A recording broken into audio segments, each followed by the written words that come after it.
cuarto año a un hospital que es de tercer nivel.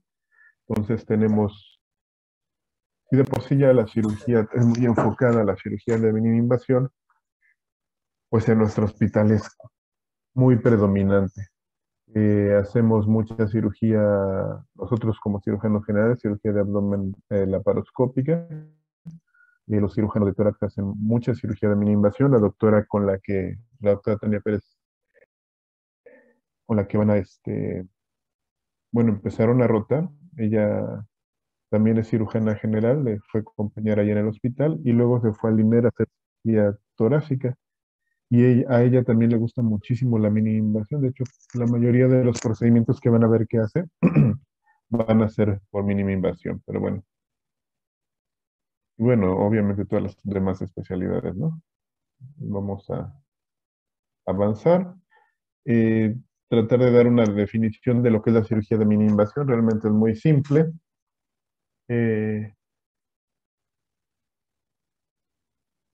la cirugía de mínima invasión consiste en la ejecución de una serie de técnicas quirúrgicas cuyo nexo común estriba en sustituir el abordaje amplio que se hacía antes de la laparotomía exploradora, bueno, que se sigue haciendo, pero se hace ya con menos frecuencia.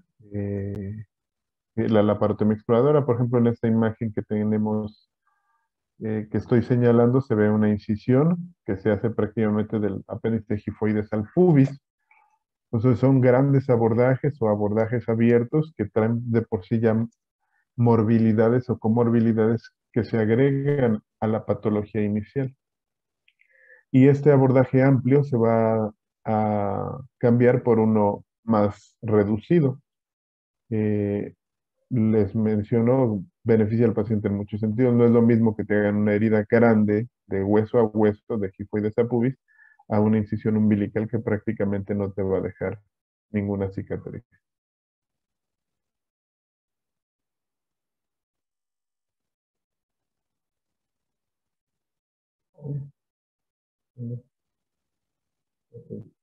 Esto de la cirugía de mínima invasión no es nuevo, definitivamente. Desde 1879 existe la primera publicación sobre mínima invasión, lo publicó Grunfeld y habla de historia de la endoscopía y del instrumental endoscópico. Obviamente fue muy, la tecnología de ese entonces era muy limitada y no se podían hacer realmente procedimientos amplios. Básicamente lo que se hacía era exploración de las cavidades. Hasta el siglo XX, sobre todo en la década de los 60 y 70, con el desarrollo de la fibra óptica que permite llevar la luz a lugares muy recónditos o muy alejados de las lámparas de techo o de las lámparas de frente, es cuando podemos realmente hacer ya procedimientos de mínima invasión. Entonces se desarrolla la fibra óptica y los endoscopios flexibles. Y los primeros que empiezan a desarrollar técnicas de mínima invasión en forma más frecuente son los ginecólogos que hacen laparoscopías para observar, para diagnosticar y para tratar problemas de esterilidad. Dentro de la historia hay muchas situaciones que han sucedido, menciono nada más dos. Vean, desde 1800 y desde 1901 se hacen exploraciones endoscópicas. Este endoscopio es el Licklighter de 1801 y lo que se hacían era pues laparoscopías con él para tratar de hacer diagnósticos pues lo más certeros posibles en aquella época. Realmente el desarrollo o el boom de la cirugía laparoscópica ocurre en la década de los 80 con el desarrollo del primer procedimiento que se considera estándar de oro para la cirugía laparoscópica, que es la colecistectomía laparoscópica. Estándar de oro o el estándar según donde lo vean. Eh, Estos dos médicos pelean o tienen el crédito de haber realizado los primeros procedimientos laparoscópicos para vesícula y y bueno, ellos lo realizaron. Se da el crédito al doctor Muré, porque el doctor Muge hizo la primera laparoscopía, la primera colestectomía laparoscópica, pero no la grabó en video, y por eso le dieron el crédito al doctor Muré, que es francés. Y entonces vean, ya de 1987, definitivamente todavía no había nacido y fue el primer procedimiento laparoscópico. Eh, Kurt Sem es un médico alemán, fue un médico alemán que desarrolló también muchas técnicas para la laparoscopía. Vean, en 1982 hizo la primera apendicectomía laparoscópica. ¿Y por qué pongo primero a la colestectomía laparoscópica si fue después?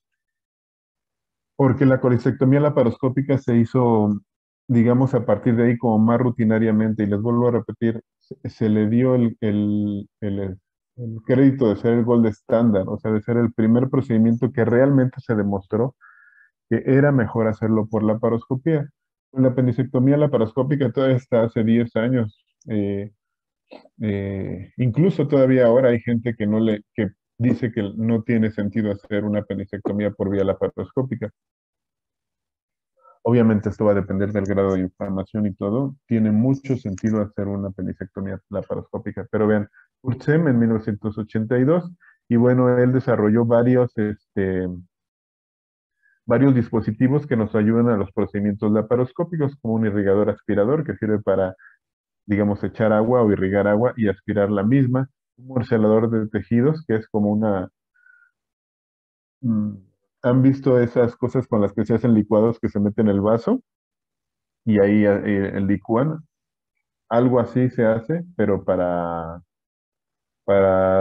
destruir los tejidos que son muy grandes, como el vaso, por ejemplo, y se extrae de esta forma de la cavidad.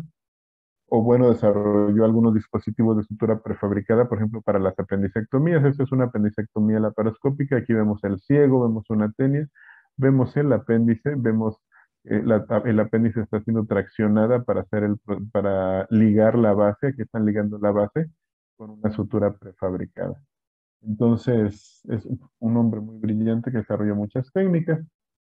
Y bueno, aquí en México, la primera colecistectomía laparoscópica se realizó en el IMSS en 1990, el 29 de junio, en el Hospital General de Zona número 8 del IMSS, que está allá en San Ángel. Hicieron el primer procedimiento por vía laparoscópica, la primera colestectomía laparoscópica. Eh, este, y fue por el doctor Leopoldo Salvador Gutiérrez Rodríguez. Él desafortunadamente falleció en la pandemia en julio, aquí dice el 31 de junio del 2020. Pero bueno, la primera colecistectomía laparoscópica se hizo ya desde 1990. Entonces ya tenemos 32 años de cirugía de laparoscópica en el IMSS, más o menos. Y bueno, hay varios tipos de cirugía de mínima invasión, no todas son iguales, y esto va a depender del sitio en el que se efectúe la cirugía.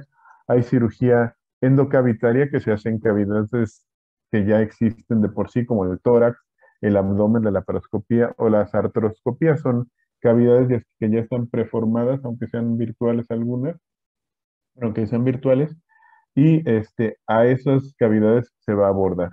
Luego tenemos la cirugía endoluminal, que se realiza sobre la luz de los órganos, ¿no? Por ejemplo, la cirugía que hacen los otorrinos, la cirugía de nariz y senos paranasales, las endoscopías digestivas, que a veces ya últimamente se usan para hacer incluso tratamientos quirúrgicos, la cirugía urológica, por ejemplo, la resección transuretral de próstata, cirugía vascular endoscópica que se realiza también.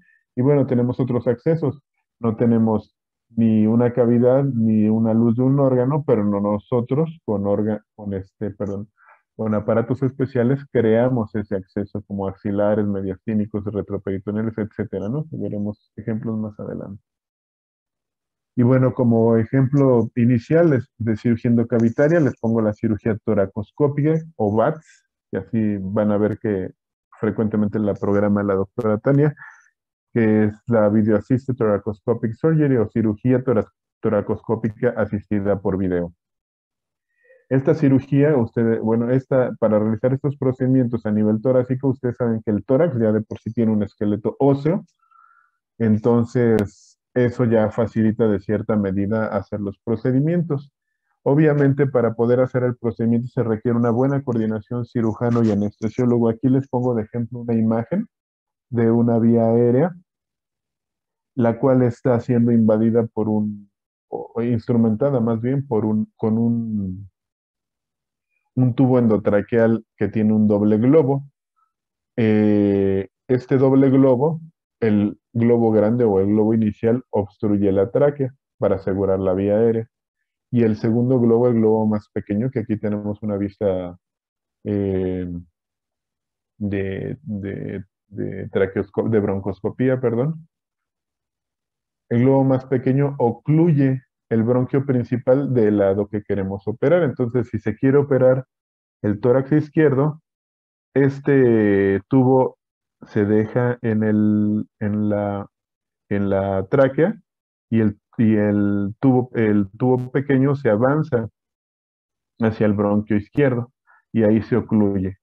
Y después se aspira, de tal forma que este pulmón se colapsa y se puede trabajar. Si se quiere operar el pulmón derecho, se hace lo mismo, se mete la cánula orotraqueal, se ocluye la tráquea, este tubito se mete del lado derecho y se ocluye el bronquio principal derecho y se opera de este lado. Algunos cirujanos de tórax ocupan únicamente este acceso con la oclusión del bronquio y esperar a que se pueda desinflar, digamos.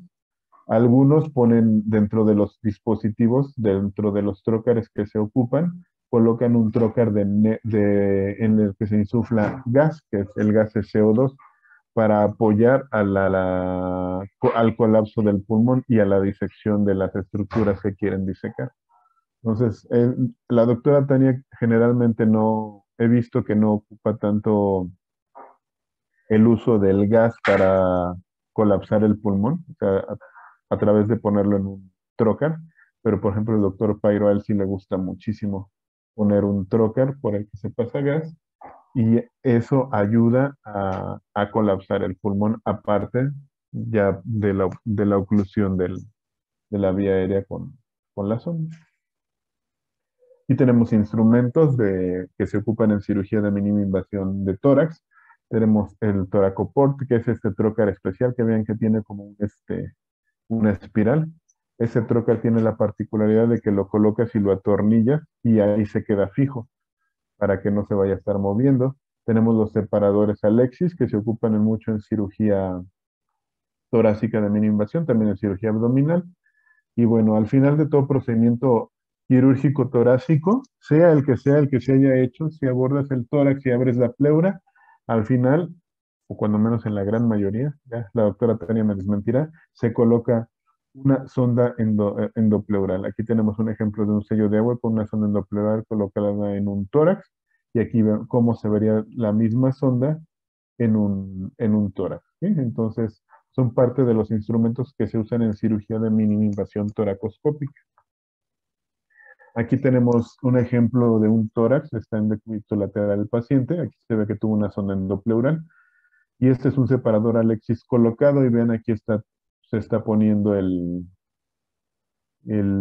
lente para hacer la toracoscopía. Entonces, como les decía, no necesariamente se insufla neumoperitoneo. Vean aquí el tórax está abierto al aire ambiente, a la sala quirúrgica, y se puede hacer el procedimiento en forma adecuada si el anestesiólogo logra colocar bien el, este, la sonda endopleural para bloquear el aire. Ay.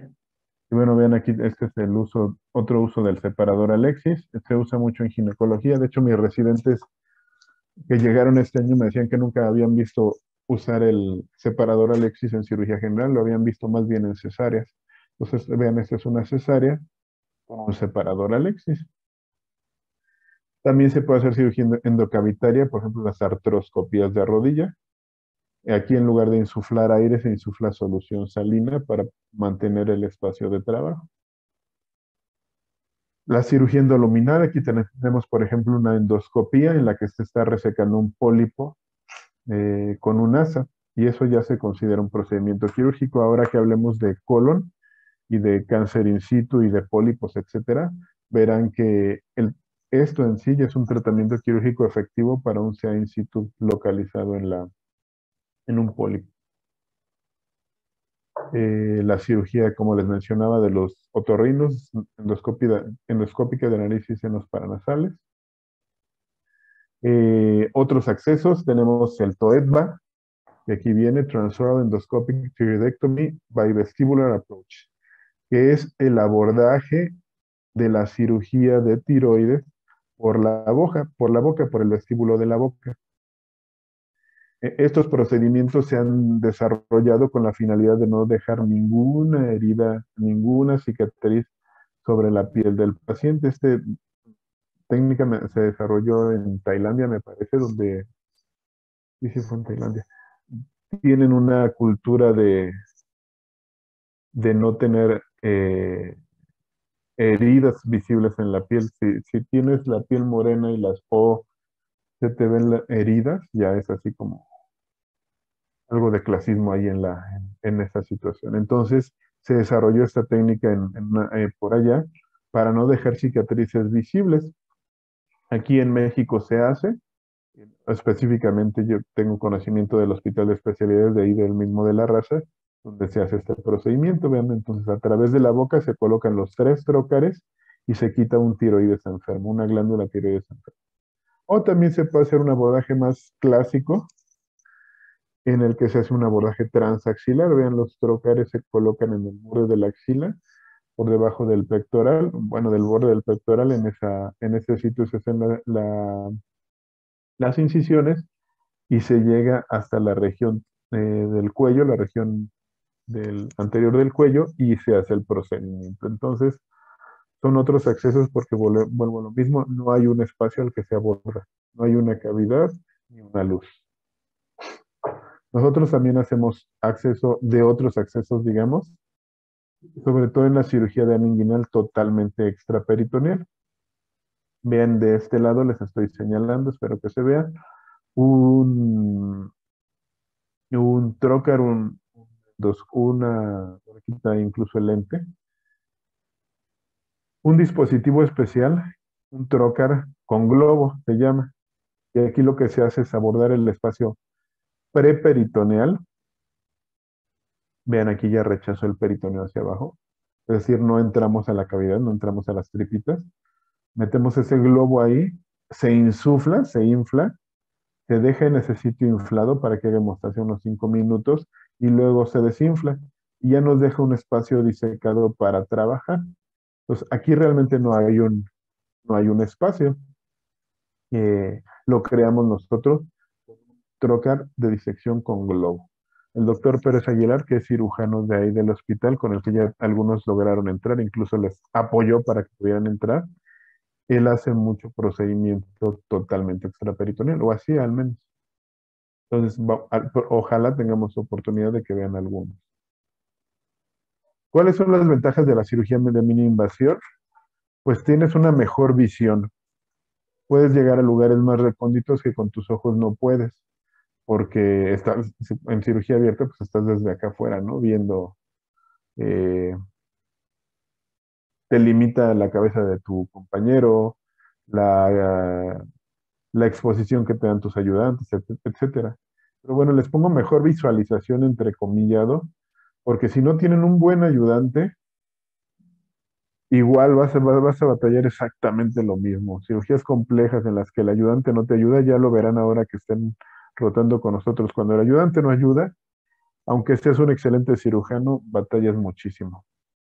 Otra ventaja, que vas a limitar la respuesta inflamatoria sistémica causada por tu herida, es decir, ya tu herida va a ser un factor menor en la evolución del paciente, por lo tanto va a tener menos complicaciones y una mejor calidad de vida.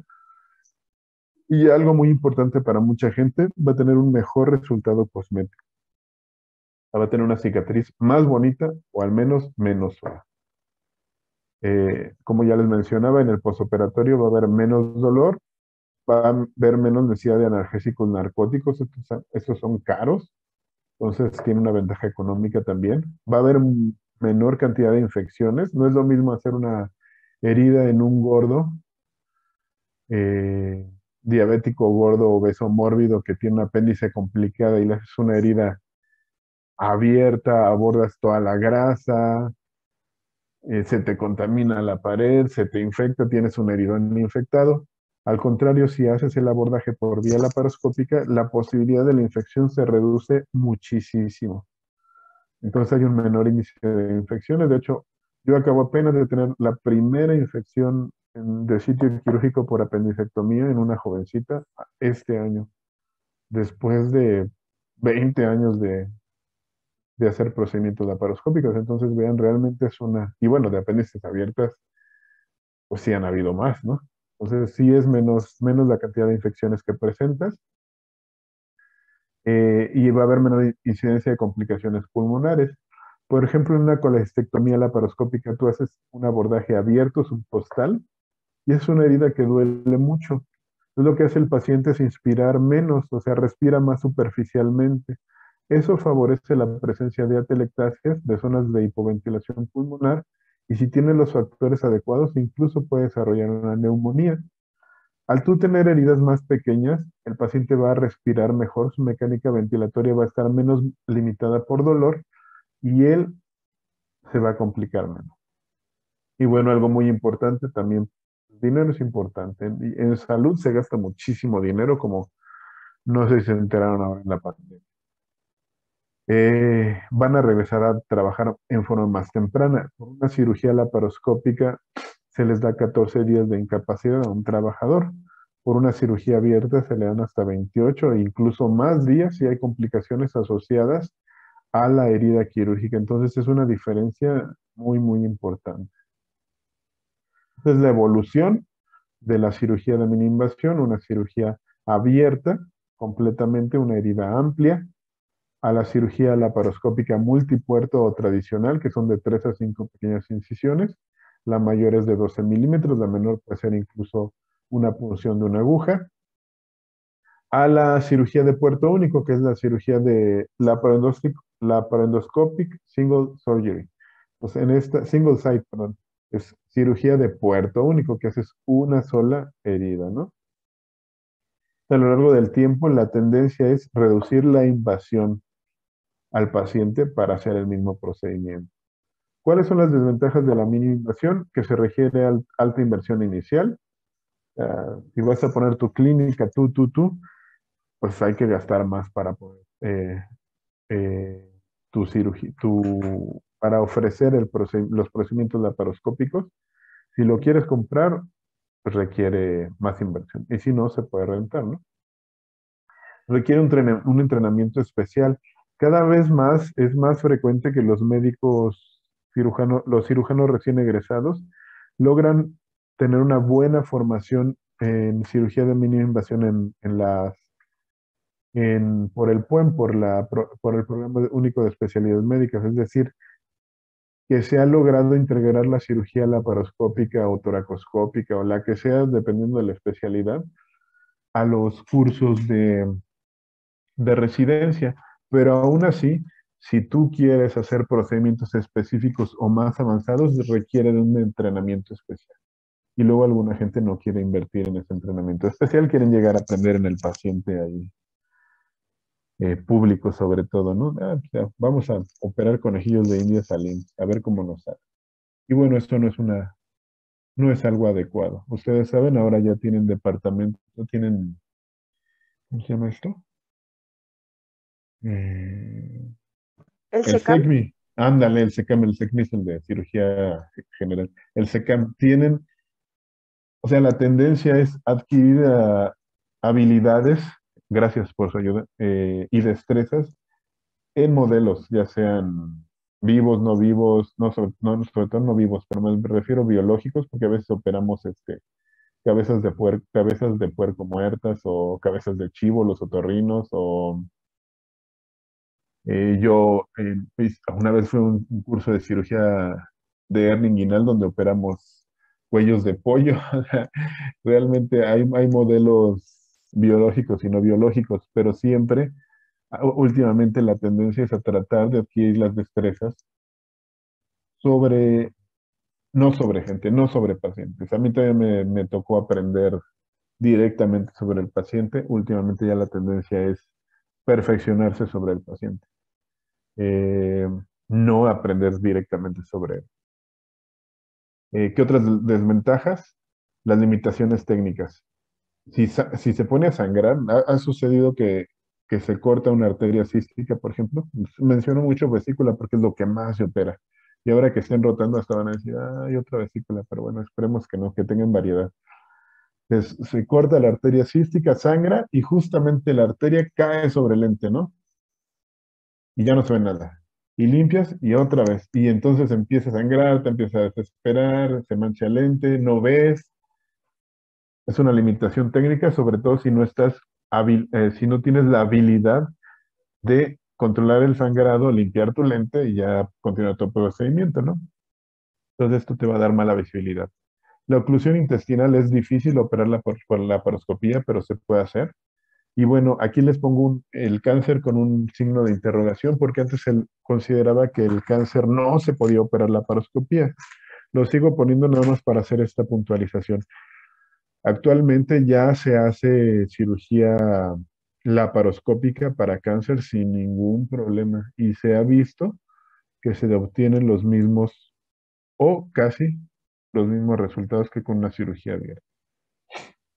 Bueno, ¿qué necesitamos en cirugía general para abordar el abdomen?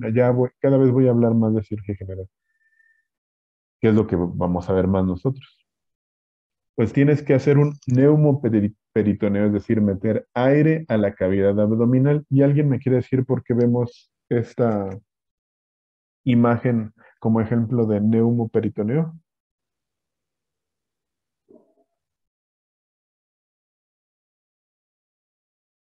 Nadie, ok. Aquí tenemos tórax, ¿sí estamos de acuerdo? ¿Sí o no? Sí, doctor.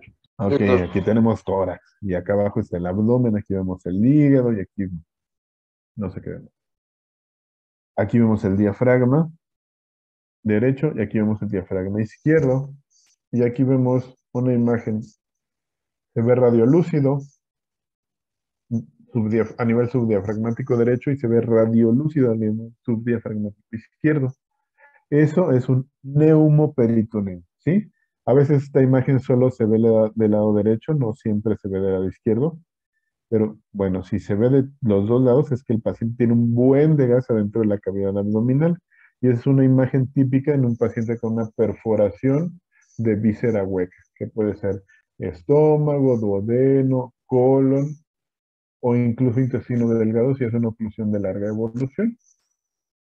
Y eso es un neumoperitoneo causado por patología. Obviamente el neumoperitoneo que hacemos nosotros, pues lo hacemos nosotros y lo vamos a hacer con CO2.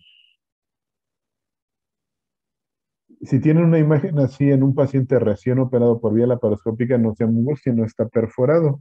O a lo mejor sí, no sé quién lo haya operado, pero si está en los primeros días, puede ser el gas que metieron durante la cirugía y que a veces no lo logramos sacar todo. Esa imagen puede persistir hasta por 7 días, ¿sí? Más o menos tarda una semana en absorberse el gas que no pudimos extraer de cirugía. Pero bueno, si tú le tomas radiografías seriadas a tu paciente posoperado por cirugía de mínima invasión y el gas en lugar de disminuir aumenta y tiene dolor abdominal, pues seguro está perforado, ¿no? O tiene datos de irritación peritoneal y tiene esta imagen, pues no digas, solo es el gas que se quedó de la cirugía, a lo mejor está perforado, ¿no? Bueno. ¿Con qué se puede hacer un neumoperitoneo? Con oxígeno. ¿Creen que se puede hacer con oxígeno? Ahí dice que no. ¿Por qué no?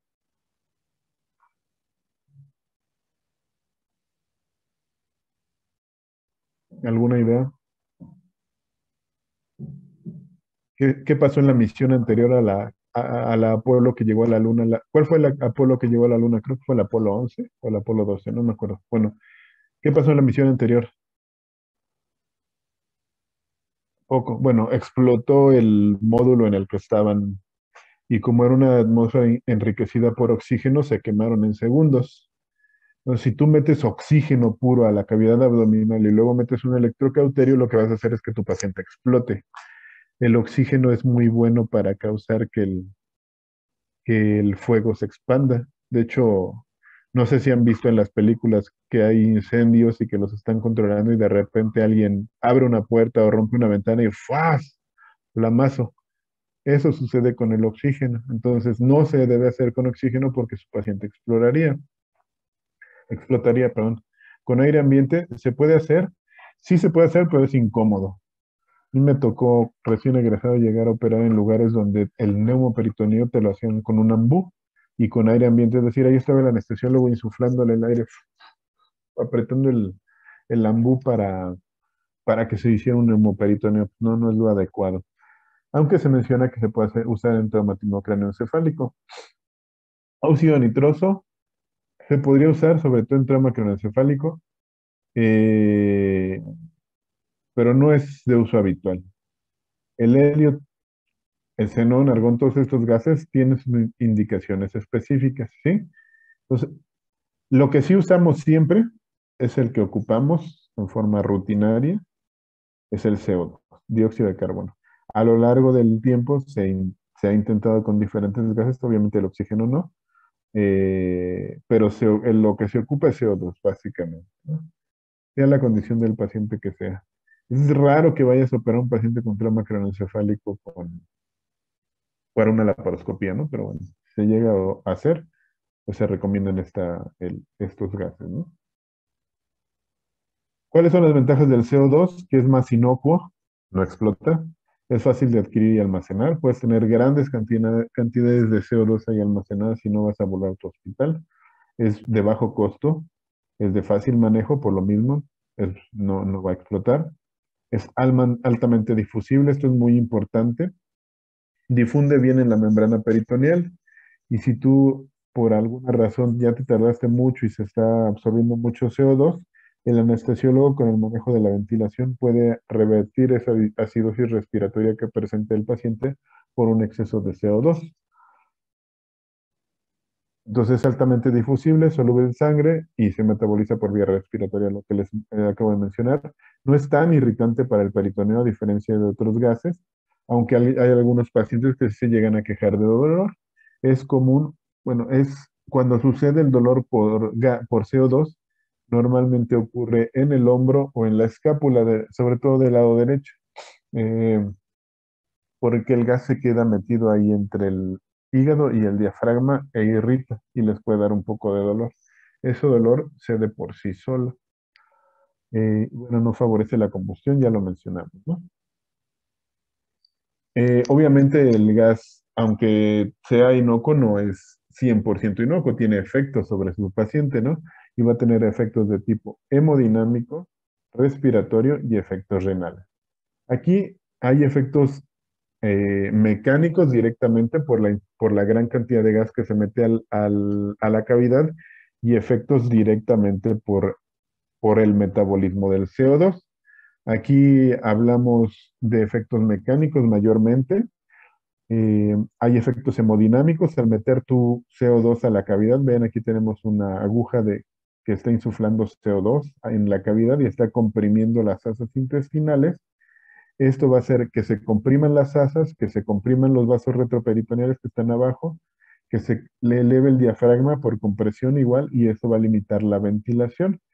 Eh, de tal forma que al aumentar mucho la presión intraabdominal, al aumentar en forma inadecuada, va a disminuir el retorno venoso, de tal forma que disminuye la precarga. Y en un paciente que tiene alteraciones cardíacas puede precipitar incluso la muerte. Entonces hay que tener cuidado en el manejo de CO2 en pacientes eh, cardiópatas, ¿no? Y no llevarlo a niveles absurdos de presión intraabdominal. O sea, más o menos se maneja una presión de 10 a 12 milímetros de mercurio en una cirugía normal, habitual y rutinaria. Si lo llevan más allá de 20 milímetros de mercurio, le causan al paciente una patología que se llama síndrome compartamental abdominal, que si se prolonga en el tiempo puede ser mortal. Eso mata a pacientes con pancreatitis aguda, pacientes con trauma abdominal, entonces hay que tener pacientes quemados, que hacen síndrome compartimental por otras razones, pero también lo hacen, sobre todo en extremidades. Hay efectos respiratorios, igual el aumento de la presión intraabdominal, como les digo, tiene un efecto mecánico sobre el diafragma, va a elevar el diafragma y va a limitar la distensión pulmonar, de tal forma que hay que tener cuidado con la ventilación del paciente.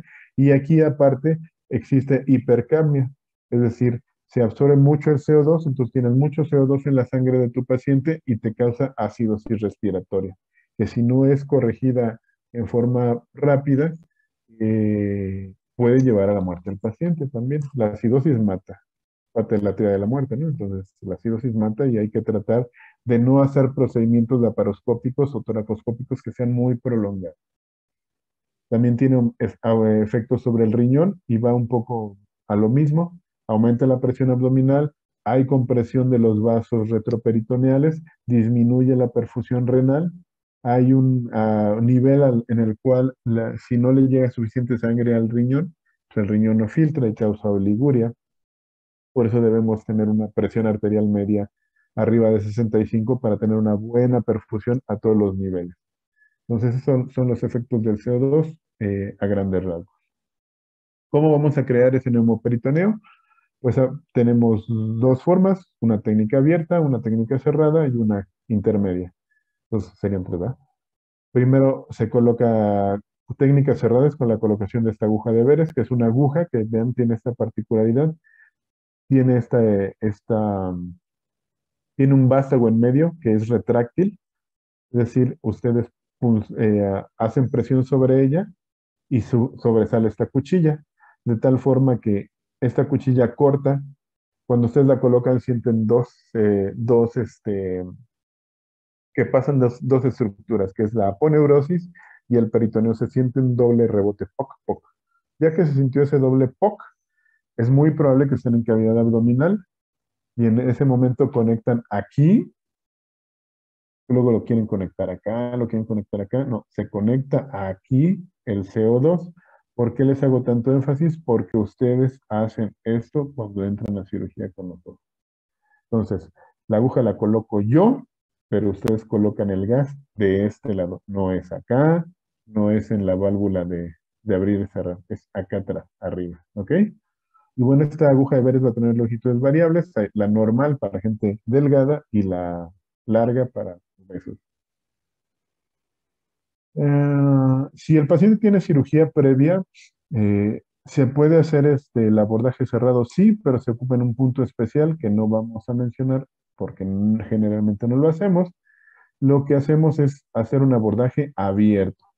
¿Qué es esto? Que en lugar de solo abrir la piel y colocar la aguja, vamos a abrir piel, grasa, aponeurosis, eh, dividimos los músculos, y es que no entramos muy derechito, abrimos el peritoneo y ya que nuestro dedito está en la cavidad abdominal, entonces sí colocamos el trocar desactivado y entonces insuflamos el neumoperitoneo directamente. Yo ocupo mucho esta técnica abierta en gente que tiene hernias umbilicales, porque lo que hago es hacer un abordaje transumbilical del primer trocar, corrijo la hernia, ya que queda el huequito, el hoyito de la hernia, ahí meto el trocar. Y bueno, hay una técnica de Kurt-Sem en el que todo excepto el peritoneo, el cual se abre con el trocar, con el laparoscópico, con el laparoscopio. Realmente esto nada más se los pongo porque lo describió el doctor Sem. Y bueno, aquí tenemos ejemplos de trócares de Jason. Este es un trócar de Jason específico.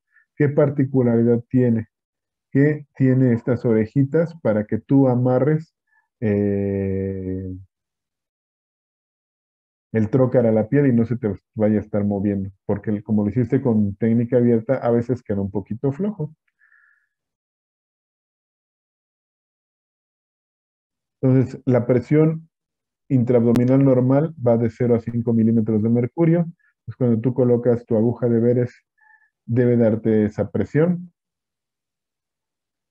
Tu insuflador debe estar a 12 milímetros de mercurio y el flujo habitualmente es de 2.5 litros, de 2 a 3 litros por minuto. Si el paciente tiene una cardiopatía o está muy viejito, yo empiezo con flujos lentos de 1 litro por minuto para no matarlo.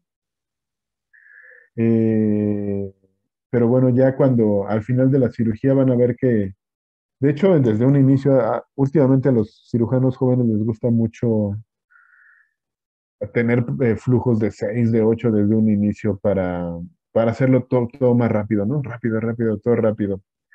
Si se topan con el paciente incorrecto, ese flujo rápido puede hacer que se sincopeen o hagan asistolia. No, no es lo más adecuado.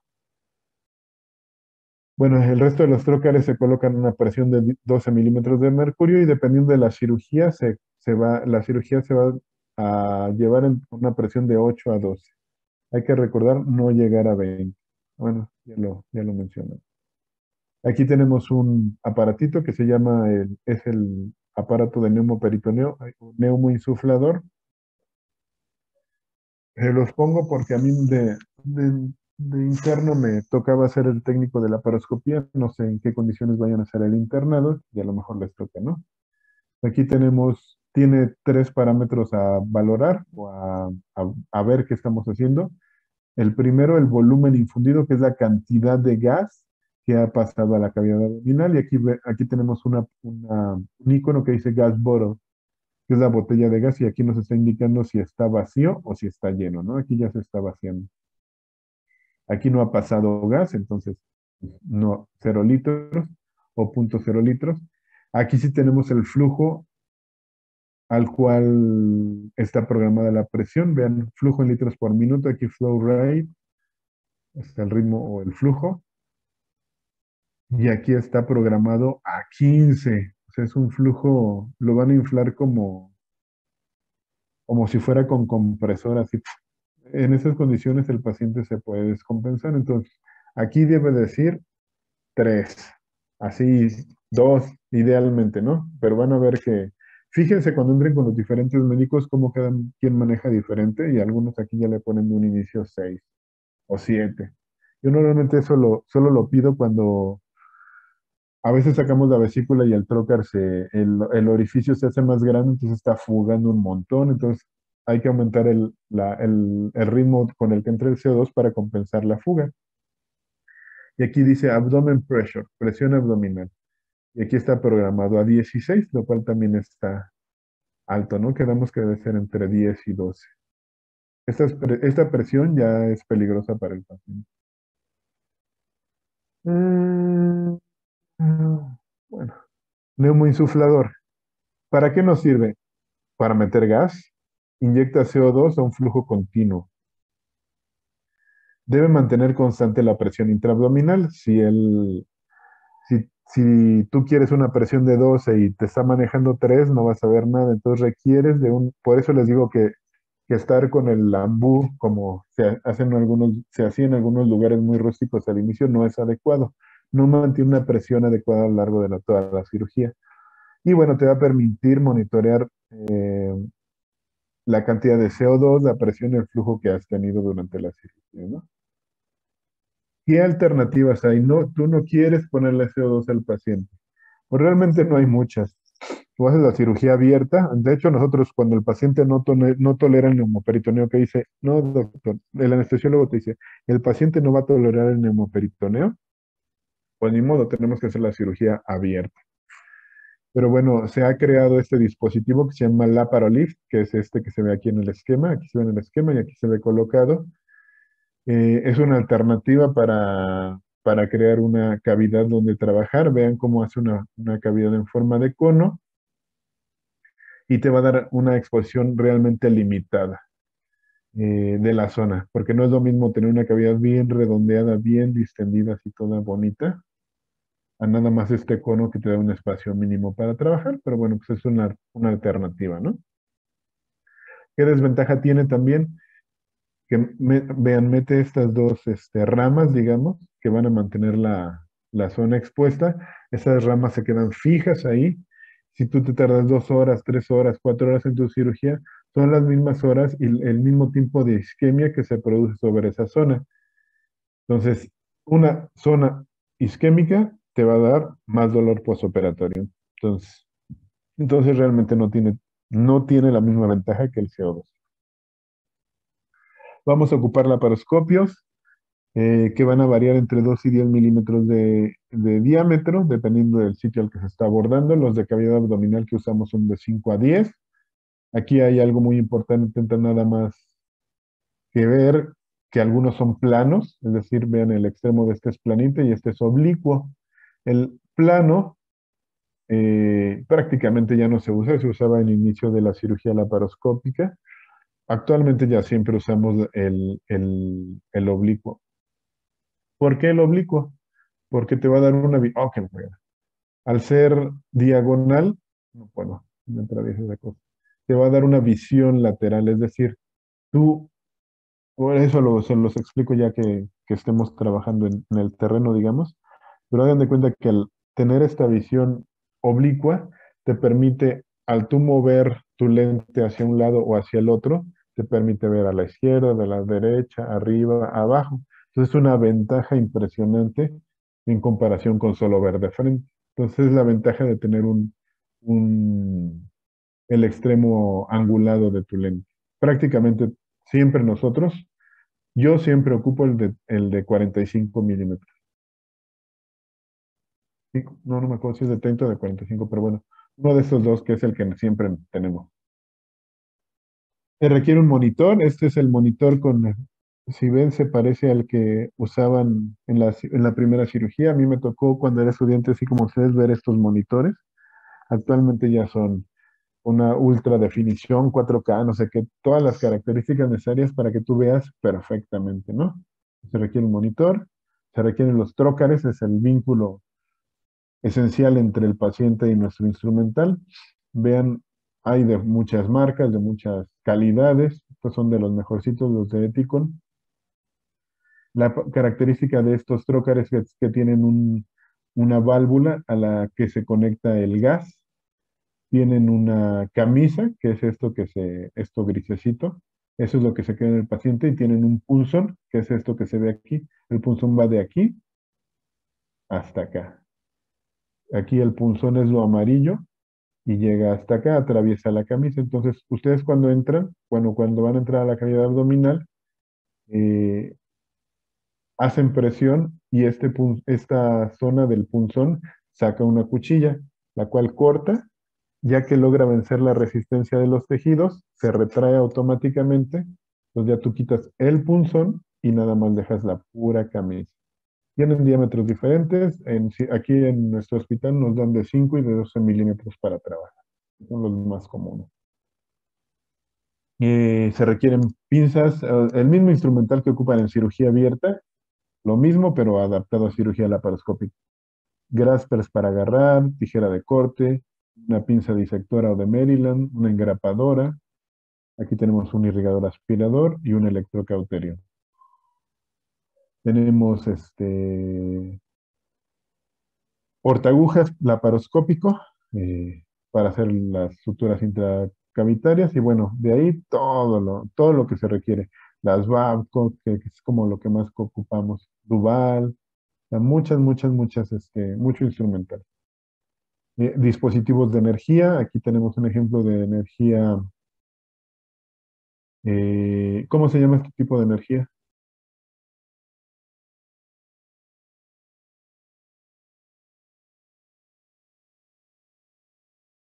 Ya le puse ahí, se llama monopolar y es la que más comúnmente se ocupa. ¿Todavía están ahí? ¿O ya le estoy hablando nada más a la compu? No, yo sí lo escucho, doctor. Aquí Ok, bueno, estamos, gracias. doctor. Ok, Aquí sale. estamos, doctor. Maravilloso. Ya los dormí. Ya voy a acabar. Que se despierten y se vayan a tomar algo. Bueno, en cirugía general, lo más común que ocupamos es cirugía monopolar. Digamos en la cirugía más común, cirugía de vesícula, por ejemplo. Eh, es más barata y pues es lo que hay por todos lados, ¿no? De hecho, ya es raro el hospital que no tiene cuando menos un electrobisturí monopolar, ¿no? ¿Cuál es la desventaja de la monopolar? Que si no está bien aislado el instrumental, puede causar quemaduras. Ven, aquí están disecando una vesícula de un lecho y se está quemando un colon, porque seguramente hay una falla de aislamiento en el tejido. La característica de esta de este tipo de dispositivo de energía es que un generador, o sea, un aparato de electrobisturí, manda la energía al dispositivo que están ocupando. Esta energía fluye a través del cuerpo del paciente y sale por la placa o electrodo de retorno, así cerrando el circuito, ¿sí? El inconveniente de este tipo de energía, les digo que si ustedes no ponen bien la placa o el paciente está mojado y en contacto con alguna superficie metálica, la energía busca la forma más fácil de salir y a veces la forma más fácil no es el electrodo porque está mal puesto y se quema. A mí, por ejemplo, me pasó con un paciente que estaba sudando profusamente y le pusieron los electrodos de monitoreo ya me pasó con dos, nada más que me acuerdo. Le pusieron los electrodos para monitorización cardíaca y por ahí salió la energía y se quemó el pecho del paciente. Entonces, hay que colocar muy bien la placa y si está sudando, tratar de secarlo lo mejor posible para establecer un buen aislamiento y mantener un buen retorno a través de la placa y que el paciente no se queme. Hay muchos tipos de punta, ya no me voy a detener en esto. Habitualmente usamos el gancho o a algunos les gusta la espátula. Hay energía bipolar, aquí a diferencia de la monopolar, en lo que este tipo de dispositivos, el flujo de energía ocurre entre las puntas. Entonces, la energía sale por esta punta y regresa por esta punta. Entonces, la posibilidad de lesionar al paciente es mucho menor. Entonces, son muy seguros y te sirven para sellar vasos grandes, por ejemplo, de 7 milímetros.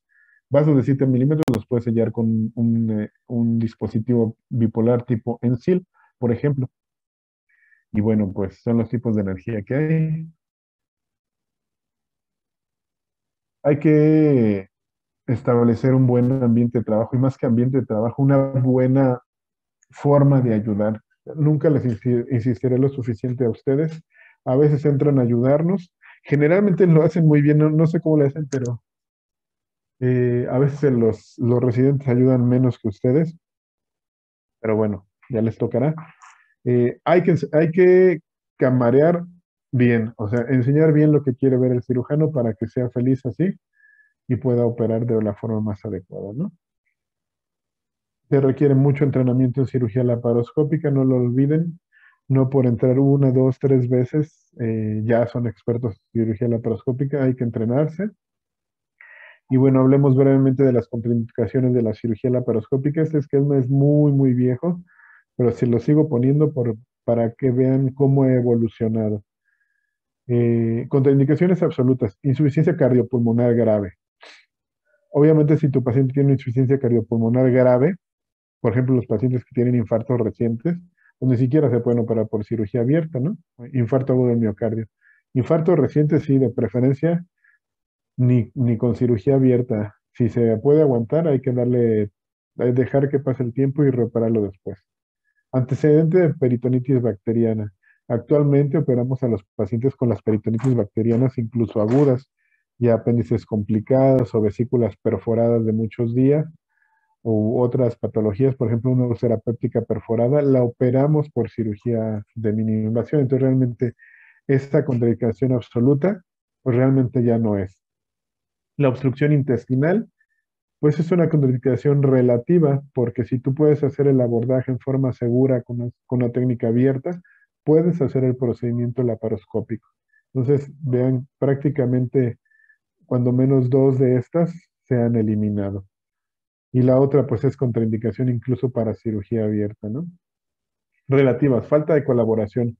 A mí esta se me hace como más absoluta, ¿no? Si tu paciente no se quiere operar, pues no lo puedes operar, ¿no? Pero eso también es abierto o laparoscópico. Si el paciente no quiere, pues no se puede operar. O si es falta de colaboración del personal anestésico, de anestesiología, porque a veces lo hay. Desafortunadamente a veces no tenemos una ética de trabajo, un profesionalismo al trabajar, y hay anestesiólogos que no te relajan al paciente. Y ahí tú tienes un paciente pujando, medio despierto o despierto. A mí me ha pasado que se me han sentado pacientes cuando estoy haciendo cirugía laparoscópica. Entonces, pues eso sí es grave, ¿no?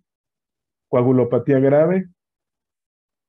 Actualmente, por ejemplo, los pacientes con insuficiencia hepática, que aquí que tienden a tener coagulopatía e intensa circulación colateral en pared abdominal, la indicación es operarlo por cirugía laparoscópica. Sangran menos, les va mucho mejor, se mueren menos. Hernias, pues actualmente operamos la hernia por cirugía laparoscópica, entonces ya no es una contraindicación. Obesidad mórbida, actualmente la indicación o el estándar de oro para manejo de cirugía de obesidad mórbida es por vía laparoscópica, entonces ya no es contraindicación. Entonces vean, con el desarrollo de las técnicas, de la tecnología, de las destrezas en cirugía, prácticamente son muy poquitas las limitantes para la cirugía laparoscópica. Y ahora que hay cirugía robótica, pues cada vez son menos. Primer mes del embarazo, sí. Hay que tratar de no operar a una mujer embarazada ni en el primer, ni en el tercer trimestre, porque pueden tener o un aborto o un parto pretérmino. Entonces, en nuestro hospital, como tenemos la gineco 3 ahí al ladito, es muy común que nos toque operar mujeres embarazadas. Tratamos de operarlas en el segundo trimestre del embarazo y se resuelven en forma segura tanto la cirugía y ellas llevan a buen término su embarazo. ¿Qué otros tipos de cirugía laparoscópica existen? Tenemos cirugía laparoscópica con asistencia manual o laparoscopía mano asistida.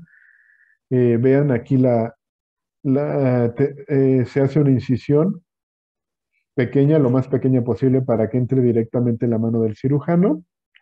Ay, ya se me fue. Ah, regresate, ok. O se coloca un gel point, que es un dispositivo de gel en el que tú atraviesas tu mano y no hay fuga de gas. Y vean, con una mano expones y disecas y con la otra vas cortando. Es una técnica que se ocupaba mucho en los 2000. Vean, es del 95 el primer dispositivo con la finalidad de entrenarte o de facilitarte procedimientos complejos, por ejemplo, una cirugía de colon en la que haces una hemicolectomía. Metiendo la mano era mucho más fácil disecar el colon, exponer los vasos, y ya nada más irlos ligando con dispositivos bipolares. Este, es una técnica, todavía se sigue usando, ya menos, pero se sigue usando. El SILS, el que les mencionaba, la cirugía de puerto único, o single port, hay muchas formas de decirles, SILS, single port, etcétera. Cirugía de puerto único aquí en México. Hay una técnica que se llama incluso clip, y vean, este dispositivo es el SILS específico para cirugía de mini invasión, y era el que les ponía en la imagen de inicio. Aquí lo que se hace es que a través de este puerto se coloca el trócar óptico y dos trócares de trabajo y se hace un abordaje umbilical, de tal forma que al término de la cirugía, pues prácticamente no queda ninguna herida. En una cirugía al multipuerto, haces abordaje aquí, abordaje acá, un abordaje o dos abordajes de este lado, de tal forma que te quedan cuatro heridas. Aquí te queda cuatro cicatrices, perdón, te queda te queda una cicatriz transumbilical que si la haces bien, prácticamente no se ve. Entonces, ¿qué ventaja tienes? Básicamente cosmética. Es más complejo, tienes que adaptar y desarrollar otras técnicas, por ejemplo, para hacer nudos, pero pues tiene la ventaja de lo cosmético, ¿no? Que se puede cobrar más caro y a veces la gente busca eso, ¿no? No que le cobren más caro, sino quedar sin una cicatriz, ¿no? Este es otro sistema para puerto único, este se llama Gel Point. Y vean, es un separador Alexis, que ya se les había mostrado, con un diafragma, se le coloca un puerto de gel y a ese puerto de gel se le colocan los trócares de trabajo y aquí está colocado. En este te deja una cicatriz más grande porque tienes que meter el Alexis, pero igual tienes buenos resultados cosméticos. Y bueno, como vieron que hubo un boom de esto, eso fue más o menos en la década de los 2010, que el puerto único estaba de moda, eh, pues ya sacaron un montón de dispositivos, ¿no? Es que se ve súper chafísima, pero bueno, cada quien quiso vender su dispositivo para, pues, para aprovechar ese boom, ¿no? Todavía se sigue haciendo, perdón. Aquí en México, por ejemplo, en algunos congresos también de fines de como 2015 en adelante, se puso de moda a reportar series de casos de apéndice, por ejemplo, de cirugía de puerto único, pero perdón, con un guante. Y yo decía, eso es una súper jaladísima. Y ya luego vi que no, que fue tema de congresos incluso internacionales y incluso publicaciones. Y le llaman Surgical Glove Port, puerto con guante quirúrgico. O sea, para que vean, esto se usa mucho en lugares en vías de desarrollo, los, este, los dispositivos para puerto único son más caros. Entonces, un Alexis, pues yo tengo varios, por ejemplo. Entonces, al Alexis le puedes adaptar el globo, a amarrárselo bien, le amarras los trócares y bueno, ya tienes tu puerto único para trabajar. Y es una forma pues, de traer la tecnología o las técnicas a lugares donde no tienes, ¿no? Hay mini laparoscopía, vean, el instrumental es muy delgadito, incluso aquí ya ni siquiera se usan trócares o se usan menos, o son trócares más pequeños, eh, de tal forma que la cicatriz es más pequeña. Aquí va a estar limitado obviamente la realización del procedimiento a que el material aguante, ¿no? Entre más delgado es el instrumental, menos aguanta, ¿no? Hay cirugía cuscópica o cirugía con agujas. Esto estaba muy de moda cuando era residente, sobre todo en ciertos hospitales en los cuales la exposición se lograba mediante el uso de agujas. Tú atravesabas la pared abdominal, como vemos aquí en esta imagen, con una aguja, atravesabas la vesícula eh, y de esta forma la exponías y la disecabas, etcétera. Y ya dejabas menos heridas, porque pues una herida de una aguja prácticamente no se ve, ¿no? Una técnica que estuvo muy de moda eh, en la primera década de los 2000, ya tiene mucho que no veo que alguien la realice, pero bueno, no sé dónde vayan a hacer ustedes su- su internado, a lo mejor les toca verla. Y bueno, otro tipo de cirugía de mínima invasión o sin huella, que es el clip. En esta también estuvo de moda en la segunda década de los 2010, no, en la segunda mitad de los 2010.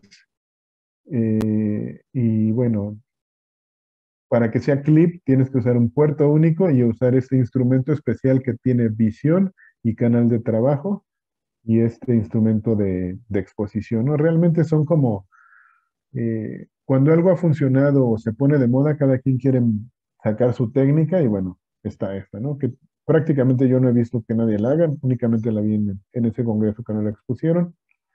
Eh, Cirugía asistida por imanes. Aquí en lugar de colocar un trocar para el retractor, aquí tenemos una vesícula agarrada con una pinza que está agarrada a un imán, el cual se adosa a la pared abdominal y luego se pone aquí el imán en la pared abdominal por fuera y eso retrae, ¿no? O sea, es como más de lo mismo. Y bueno, de lo último que, al igual que la cirugía laparoscópica en un inicio se consideraba que era un circo que nunca iba a sustituir a la cirugía tradicional abierta. Está el NOTES, que es la cirugía endoscópica a través de orificios naturales, que también cuando se presentó en los congresos nacionales e internacionales también se le mencionaba como circo. Ya que terminaba la exposición de esto, se decía, bueno, ya se acabó el circo, ahora sí vamos a hablar de cirugía y de medicina. Pero bueno, ¿en qué consiste el NOTES?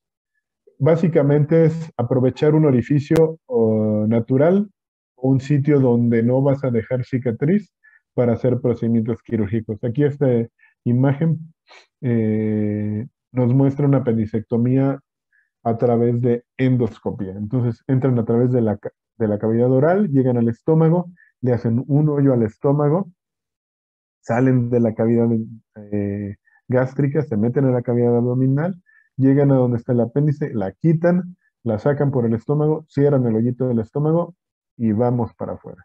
Y así se hace la apendicectomía, ¿no? Y es una forma más de no dejar una cicatriz.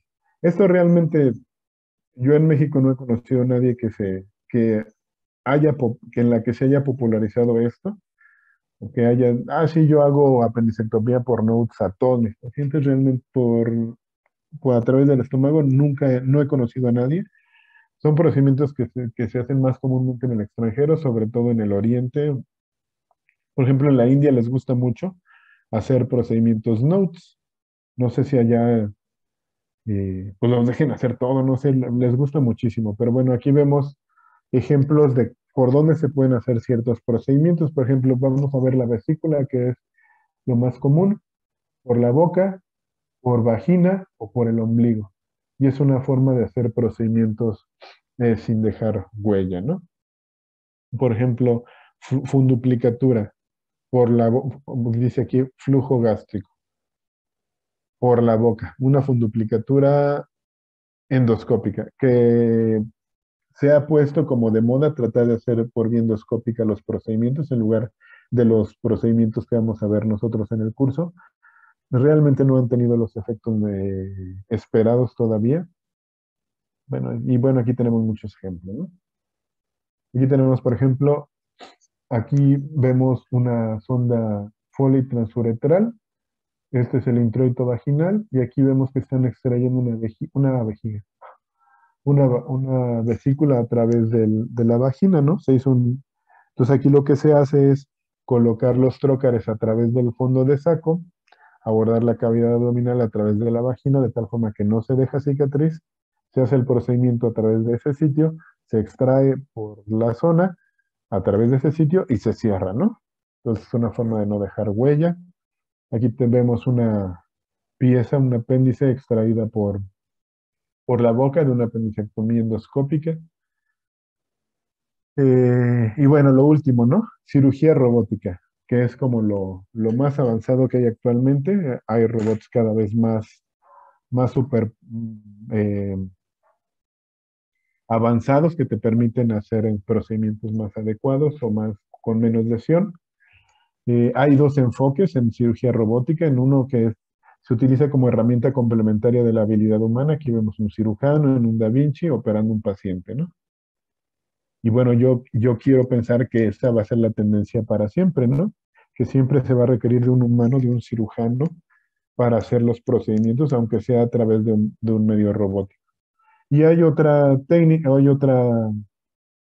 este, otro enfoque en el que se dice que los robots eventualmente van a reemplazar al humano, ¿no? Y bueno, esto lo vemos mucho en películas de ciencia ficción, que o son los robots los que están dando la atención, o un humano se sube a una cápsula, a una cámara, y a través de técnicas todavía no desarrolladas, lo restablecen en su salud, ¿no? Ya veremos qué nos dice el futuro. ¿Cuáles son las ventajas? Es más preciso. Les voy a mandar videos de cirugía robótica para que vean cómo se ven o búsquenlos ustedes, cómo se ve. Los movimientos son muy precisos. Aunque tú te muevas torpemente, el robot no. No todos el robot lo que hace, la interfaz del robot lo que hace es depurar tu movimiento todavía más y hacer que sea más fino. Por lo tanto, la recuperación del paciente va a ser más rápida. El robot es capaz de llegar a zonas menos accesibles por los humanos. Para los humanos, no es lo mismo que yo esté haciendo mi procedimiento con mis dos manos, que luego se me atraviesa el ayudante y se mueve mal, etcétera. El robot que es más preciso y se mueve en espacios más pequeños. Por lo tanto, el daño va a ser menor. ¿Qué desventajas hay? Como todo. Es costoso, es caro, requiere un tiempo de programación para el robot y de familiarización con la plataforma y en general está poco disponible a nivel nacional. La última vez que vi había como 13, 14 robots a nivel nacional, o sea, en todo el país 12 robots para hacer procedimientos.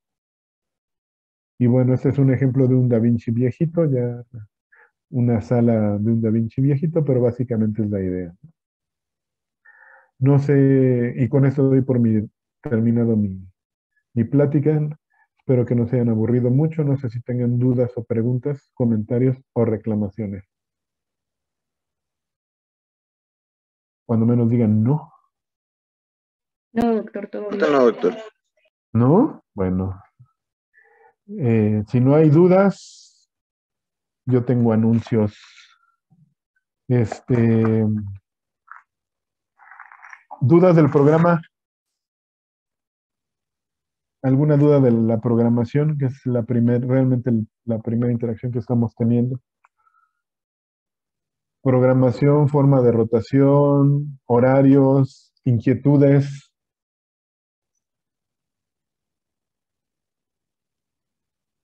Hay que recordar que aunque no estamos en la universidad, o sea, no estamos físicamente en la universidad, estamos teniendo un curso universitario. Las características de la universidad, al menos para mí, es que es un espacio plural, en el que se puede opinar y en el que lleguemos a un consenso para tener un espacio de aprendizaje y de trabajo. Obviamente hay que cumplir ciertos requisitos del curso para que se pueda desarrollar, ¿no? No podemos decir, o sea, cosas demasiado fuera de lo que nos pide el programa académico de la UNAM, ¿no? O sea, hay que cumplir los requisitos de la UNAM para poder desarrollar nuestra materia. En base a eso es que se ha desarrollado el programa académico. Eh, ¿Tienen alguna duda? ¿Algún comentario que quieran realizar? ¿No? Bueno. También siempre les digo esto y no es particular con ustedes. Siempre se los digo al inicio. Si no se quejan, no se quejen. Habitualmente al final del curso les pido que me digan qué podemos mejorar del curso. Y generalmente la mayoría de la gente se va muy contenta. Bueno, excepto los del 2020, que sí nos fue de la fregada con la pandemia, que prácticamente no vimos nada, ni hicimos nada, pero generalmente se van bien.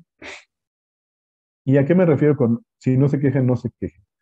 Si hay algo de la rotación que no está funcionando, de la forma en la que se llaman las clases no está funcionando, eh, díganlo a tiempo, no se vale al fin, ya que terminamos, ya que se están yendo, no me gustó esto no funcionó, esto no me sirvió, etcétera, ¿no? Ahorita es buen momento para corregir el rumbo, todavía ni empezamos, o sea, apenas estamos empezando, de las cosas que no funcionan, y me refiero particularmente a las rotaciones, ¿sí? Vamos a ver cómo se dan, generalmente todo fluye, pero bueno, vamos a ver. Y con respecto a las clases, generalmente todo fluye, así es que yo espero que todo funcione como ha funcionado a lo largo de 8 años que llevo en esto, pero si no, por favor, manifiéstenlo en forma temprana. Mm, no me gustaría que al final del curso digan, no, pues es que no sirvió. La idea es que funcione para todos o si no para la mayoría. ¿Ok? Sí, Sí, doctor. no, doctor. Bueno, sale Sí, pues. doctor. Entonces, recuerden, tienen la posibilidad de hablar y manifestar sus opiniones. Mm, pues de eso se trata la enseñanza universitaria. Si no hay dudas, no hay preguntas, no hay comentarios y no hay reclamaciones, terminaríamos la sesión el día de hoy. Yo me presento ya el próximo lunes, llego a las 2 de la tarde y bueno, pues allá nos vemos. El martes próximo, la siguiente clase la doy yo, va a ser presencial, va a ser en las aulas del estacionamiento y les pido ¿Tienen cañón? Sí, doctor, ya compramos uno. No estamos Ajá. tan seguros de qué tan funcional no sea, pero creemos que sí nos va a servir. Ok, esperemos que sea funcional. Bueno, Doctor, una de pregunta. dígame. ¿Las rotaciones entonces se quedan de toda la semana o nada más de martes, miércoles y jueves? Lo digo pues porque igual fue que el grupo había como expresado su inconformidad por Ah, los horarios, entonces no bueno, a sé. mí no me han expresado nada, por eso o sea, únicamente lo que me mencionó. ¿Fuiste tu jefa la que habló? Sí, justamente. Ah, ok. No, la rotación es de lunes a viernes. Como te había comentado, oye, se los comento ahora a ustedes, siempre, siempre, siempre, siempre hemos coexistido con infectología, siempre, siempre, siempre. Habitualmente la materia de infectología era matutina, 100% matutina. Clases en la mañana, rotaciones en la mañana. No sé qué pasó ahora que les metieron clases en la tarde. Desafortunadamente, en la evolución de la materia, para mi parecer, ha sido a peor. ¿Por qué? Antes yo daba cirugía en un año y los veía todo el año y tenía todo el año para enseñarles cirugía. Incluso algunos llegaron a salir operando. Obviamente cosas sencillas. Nos fueron limitando, nos dejaron a 2 meses, 2 meses y medio, y luego nos metieron urgencias. Y ahora tienen clases de infectología en la tarde. Entonces, cada vez nos han ido limitando más. Estamos saliendo de un episodio, de un periodo de pandemia en el cual dejaron de asistir a aulas y de venir al hospital por un buen rato. Ya tengo a los primeros residentes que se formaron en pandemia. Y créanme que llegaron muy deficientes en habilidades de relación con el paciente, de cosas básicas, poner sondas, de poner tomar muestras, etcétera. Ahorita ya son muy brillantes, pero llegaron deficientes. Entonces, ustedes ya tuvieron rotación clínica a partir de este año en el primer semestre, pero apenas creo que tienen que subsanar muchos déficits como para nada más venir 3 días a la semana. Y siendo que a lo largo de, les vuelvo a repetir, estos 8 años, a lo mejor más, han venido mañana y tarde. Entonces, de acuerdo al programa de la UNAM, hay que cubrir horas de rotación y tienen que venir de lunes a viernes. ¿Dudas? No, doctor. Ok. Disculpe, ¿el doctor de la mañana en qué horario está? Y tendríamos que avisarle si queremos ir. Pairo, el de cirugía de tórax, Sí. sí me tienen que avisar porque yo lo coordino específicamente ese día con él. Él estaba en la tarde y era maravilloso porque los metía a cirugía y prácticamente se lavaban diario en cirugía de tórax. O sea, estaban participando en procedimientos de alta especialidad desde el primer día. Eh, Tania a veces nada más los deja ver, es como más consentidora. Ah, vean, y ya váyanse. Y me pasó con el grupo pasado. Espero que ustedes aprovechen un poco más. No sé por qué se retiraban temprano. A las 6, tenemos la particularidad de que nuestro grupo, de nuestro horario es vespertino, y nosotros empezamos a operar 4 o 5 de la tarde si bien nos va, y si estamos empezando a las 5:30 y a las 6 se van, pues no les toca ver nada.